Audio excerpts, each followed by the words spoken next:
Welcome to my channel. Please subscribe for more video. Thank you and enjoy the video. Hello everyone, in this video I am bring rustic wall designs ideas.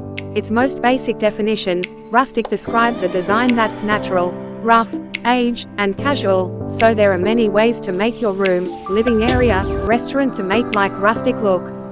Natural materials like think wood beams or touches of stone and clay. Wallpaper is one of the most versatile wall coverings on the market today. Rustic paint texture finish is made with high-quality marble powder, silica sand and quartz in a rich acrylic binding medium. This paint gives a very unique and different feel, making the walls stand out.